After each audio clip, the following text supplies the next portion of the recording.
আসসালামু আলাইকুম। আমি ডক্টর মুজিবুর রহমান। আশা করি সবাই ভালো আছেন। আমি সবসময় বলি যে আমাদের সবসময় যতটুকু সম্ভব নেচারের সাথে থাকা এবং নেচার থেকে খাওয়া।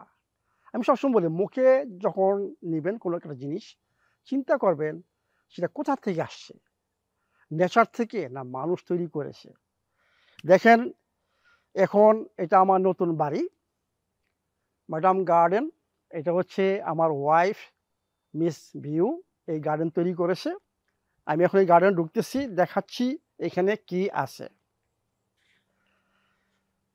আমি প্রথমে বলবো যে আলহামদুলিল্লাহ, আল্লাহ পাক আমাকে এই সামর্থ্য দিয়েছেন যে এখন আমি শাক সবজি সব কিছু এই গার্ডেন থেকে সংগ্রহ করি এবং এই গার্ডেন থেকেই যা কিছু দরকার, বাইরে থেকে আমি কোনো কিছু কিনি না। এখন আগে কিনতাম, এখন কোনো কিছু কিনি না, সব কিছু এখানে আছে। আমি এখন দেখাচ্ছি কি কি এখানে, এই যে গার্ডেনে দেখেন কি কি এখানে আছে। সমস্ত শাক সবজি, সালাদ তৈরি করার জন্য সমস্ত পাতা, গ্রিন জুস তৈরি করার জন্য যা দরকার সব কিছু এখানে রয়ে গেছে।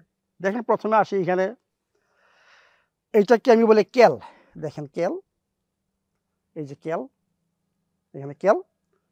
এইটা আপনারা জানেন কি মরিচ, কাঁচামরিচ। কাঁচামরিচ আছে কিনা দেখেছি, অলরেডি আমি নিয়ে গেছি সব কিছু। দেখেন নিয়ে গেছি এখান থেকে সব কিছু। একটা দেখতেছি না। এইটা দেখেন মূলা, অলরেডি অনেক মূলা এখান থেকে নিয়ে গেছি অলরেডি। দেখেন সব মূলা ছিল, বড় বড় মূলা হয়েছে, সুন্দর মূলা নিয়ে গেছি। একটি জায়গায় দেখেন কেল, মরিচ, মূলা, এইটা মরিচের গাছ। এইটা হচ্ছে থাই মরিচ। দেখেন ছোট্ট মরিচ, থাই মরিচ, খুব ঝাল, চিনতে পারে এটা মরিচ। এই গাছটা খুব একটা না, এটা কি বলা হয় কলমি শাকের মতো। দেখেন এই যে শাক, ফ্যান্টাস্টিক জিনিস। এটা আমি তৈরি করি অ্যামাইনোস, গার্লিক এবং কাঁচামরিচ দিয়ে তৈরি করি। ফ্যান্টাস্টিক মানে শাক দেখার। এইটা জিনিস আমাদের ঝিঙ্গার মতো। আমি দেখাচ্ছি, এখানে একটা ঝিঙ্গা হয়েছে। দেখেন এই যে, দেখেন এই যে দেখছেন ঝিঙ্গাটা, দেখেন এই দেখেন ঝিঙ্গা, এটি একটা হয়েছে, আরও আসতেছে, মানে এটি এটা ঝিঙ্গার গাছ। এইখানে মরিচের গাছ, এইখানে যে মরিচ আছে দেখেন, এই যে মরিচ, কাঁচা মরিচ, খুবই জাল মরিচ। এটা যে গাছ দেখেন মরিচ। এটা হচ্ছে লেবু, লেবুর গাছ। এই গাছটা অনেক পুরানো হয়েছে কিন্তু লেবু আমি দেখি না, এটা সামথিং রং এই গাছের সাথে। এটা চিন্তা দেখতে হবে কি জিনিস, কারণ লেবুটা নাই কিসের জন্য। আরেকটা লেবুর গাছ দেখেন, এইটার মধ্যে লেবু, প্রচুর লেবু এখানে, কাগজ লেবু। এটা কে বলা হয় লেমন গ্রাস। দেখেন যে লেমন গ্রাস। এবং সবচেয়ে ইন্টারেস্টিং হচ্ছে উস্তা। দেখেন উস্তা গাছ, উস্তা অলরেডি হয়ে এসে আমি অলরেডি নিয়ে গেছি কয়েকটা। এখানে আরও অনেক আছে উস্তা। এটি অলরেডি। এইটা হচ্ছে বেগুন গাছ। এখানে দুই ধরনের বেগুন। এক ধরনের বেগুন হচ্ছে দেখেন এই যে একটা বেগুন আমি দেখাচ্ছি, মানে এখানে ছিল, আমি অনেক নিয়ে গেছি। দেখেন এখানে সব আমি অলরেডি খেয়েছি।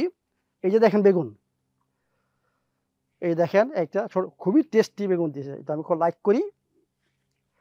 এইটা কি আদা। দেখেন এখানে আদা, আদা। তারপরে এইটা হচ্ছে লম্বা বেগুন। দেখেন এই যে বেগুন আছে এখানে, এই যে দেখাচ্ছি, এই যে লম্বা বেগুন। এটি অনেক বেগুন কিন্তু নিয়ে গেছে। দেখেন অনেক কাটা হয়ে গেছে বেগুন, অলরেডি নিয়ে গেছি। এটি এইটাকে যেটা জানেন এটা মিন্ট। মিন্ট এখানে এই যে সম্পূর্ণ দেখেন মিন্ট। এটি দেখেন একই জায়গার মধ্যে বেগুন, আদা, মিন্ট। এরপর আমরা আসি এখানে লেবুর গাছ। এটা হচ্ছে ওই লেবু যে বড় লেবু, মানে এই যে আছে অলরেডি লেবু ধরতেছে। এটি এই যে লেবু দেখেন, এটা হচ্ছে হলুদ লেবু যেটাকে বলে। এখানে একটা হলুদ লেবুর গাছ আছে, এই যে অলরেডি এখানে অনেকগুলা লেবু হয়ে গেছে অলরেডি। এটি এই যে লেবু দেখেন, প্রচুর লেবু এখানে, অনেক লেবু এটি। তারপরে আমরা আসি এই জায়গাটায়, এই যে টমাটো, অনেক টমাটো হয়েছে এখানে। এটা হলো চেরি টমাটো। এই যে দেখেন চেরি টমাটো। আমি ডেইলি বলতে গেলে চেরি টমাটো খাই। অলরেডি পাকা নাই, মানে একটু খুব বাতাস হয়েছিল, অনেক গাছগুলো পড়ে গেছিলো, কালকে এগুলো আবার উঠানো হয়েছে ঠিক মতো। এটি এই যে দেখেন কেল, কিন্তু বিভিন্ন ধরনের কেল। ওইখানে এক ধরনের কেল দেখাইছি, এই যে আরেক ধরনের কেল, আমি এটাতে সালাদ তৈরি করি। এটি দেখেন, এটা কি জিনিস আপনারা নিজেরাই জানেন। এটা হচ্ছে আমাদের কিটা, এটাকে কি বলে, ঢেঁড়স নাকি, তো নিজে বলেছে বাংলা, লেডি ফিঙ্গার বলা হয়। এটি প্রচুর ধরে, মানে এটা খেয়ে শেষ করতে পারে। এটা দেখেন প্রচুর, প্রত্যেক দিন আসলে সকালে দেখে যে বড় হয়ে গেছে। এই দেখেন প্রচুর প্রচুর, মানে চিন্তা বা এটা খেয়ে শেষ করা যায় না। দেখেন এখনো প্রচুর রয়ে গেছে, এখনো খেয়ে শেষ করা যায় না। এটি আর একটা উস্তা গাছ, এখানে উস্তা আছে দেখেন। এইটা হচ্ছে সুইট বাজিল, সুইট বাজিল। এইটা হচ্ছে আরেক ধরনের কেল। দেখেন 3 ধরনের কেল, এক ধরনের কেল, 2 ধরনের, ওই আগে দেখাচ্ছি 3 ধরনের কেল। এইটা হচ্ছে সুইট বাজিল, এটা হচ্ছে হোলি বাজিল। দেখেন হোলি বাজিল। এইখানে পেঁয়াজ, কিন্তু পেঁয়াজটা দেখা যাচ্ছে খুব একটা ভালো না, মানে খুব ছোট ছোট, মানে ঠিক মতো এটা হয়নি। এইটা দেখেন প্যাসলি, দেখছেন প্যাসলি, এই যে প্যাসলি হচ্ছে, এটা ফ্যান্টাস্টিক জিনিস। I like this parsley. এখন আমরা একটু বাইরে যাব। এই যে ফল ডুমুর, এটা হচ্ছে ডুমুর। What is this view? I also don't know. Lebu. Okay, don't know. Okay. Anyhow, we come here. Very interesting.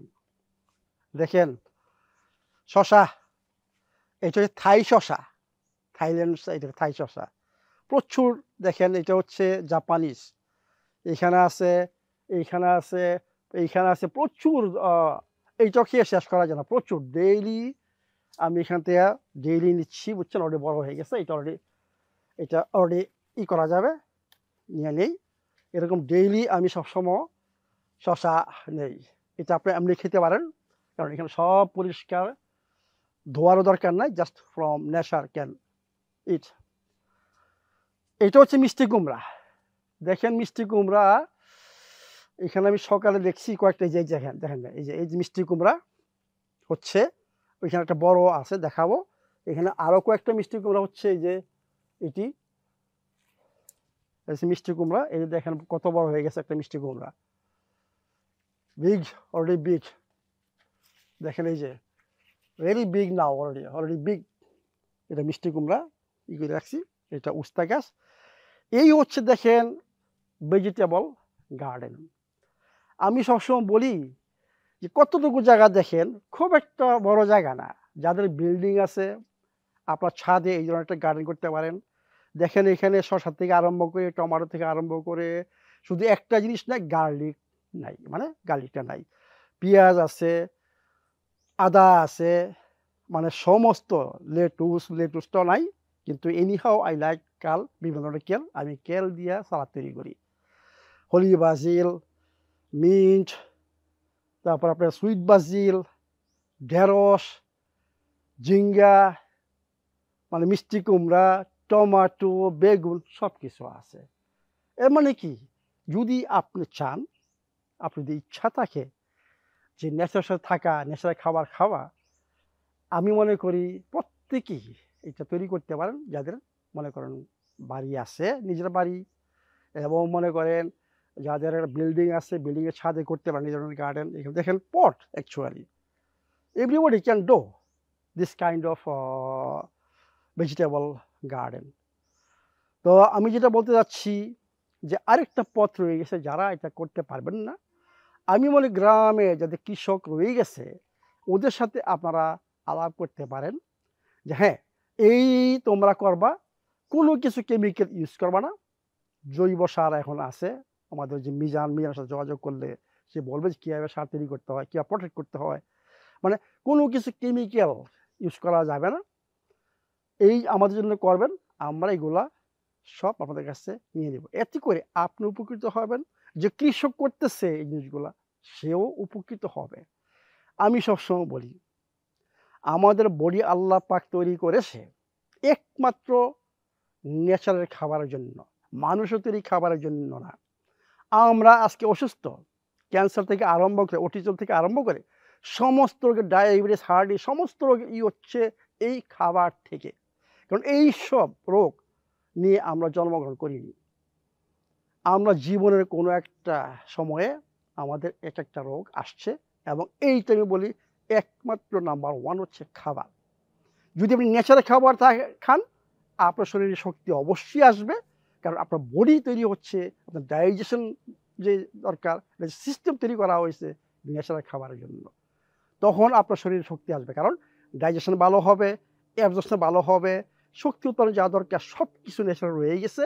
আপনার শরীরে শক্তি থাকবে, এমন আপনি ডেইলি অ্যাক্টিভ থাকবেন, ব্রিথিং আপনার ঠিক থাকবে, স্ট্রেস আপনি ম্যানেজ করতে পারবেন, ভালো ঘুম হবে। এর মানে আপনি সবসময় সুস্থ থাকবেন। এই জন্য যদি আপনার 1 নম্বর সূত্র ঠিকমতো ফলো না করেন, আপনারা সুস্থ হবেন না। আমি এটা সবসময় বলি, গ্যারান্টি দিই। কারণ আমাদের শক্তি উৎপাদনের একটা পার্ট হচ্ছে খাবার, এবং সেটা অনলি ন্যাচারাল খাবার। কারণ আমাদের যত প্রবলেম সৃষ্টি হচ্ছে সমস্ত মানুষের তৈরি কেমিক্যাল, মেডিসিন বলেন, সব মানুষের তৈরি, এগুলো প্রকৃতির নাই।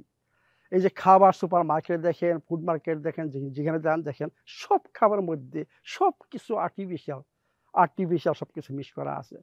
কেমিক্যাল ফার্টিলাইজার থেকে আরম্ভ করে, পেস্টিসাইড থেকে আরম্ভ করে, ইনসেক্টিসাইড থেকে আরম্ভ করে, আপনার ফুড স্টেবিলাইজার, ইমুলসিফায়ার, এডিটিভস, প্রিজারভেটিভস, এগুলো সব অ্যাড করা আছে। এবং প্রত্যেক জায়গায় সুগার অ্যাড করা আছে, এমএসজি অ্যাড করা আছে, যে টেস্ট আপনি তৈরি করার জন্য। এইগুলো হচ্ছে আমাদের মেইন প্রবলেম। কারণ আমরা এগুলা খাবার না, এগুলো খাবার বলা হয় না, গার্বেজ বলা হয়। আমরা এই গার্বেজ খাচ্ছি, এই জন্য আমরা অসুস্থ হচ্ছি, আমাদের শরীরে শক্তি তৈরি হচ্ছে না, আমরা অলস হয়ে যাচ্ছি, আমরা ব্যায়াম করতে পারি না, হাঁটতে পারি না, আমাদের এইখানে ব্যথা, ওইখানে ব্যথা, ব্রেন কাজ করে না, আপনার মোটিভেশন নাই, কোনো কিছু নাই, সোজা কথা কোয়ালিটি অফ লাইফ আপনার নাই। তো এই জন্য বলি, চেষ্টা করুন নেচার থেকে খাবার খাওয়ার জন্য। ভালো থাকুন, সুস্থ থাকুন।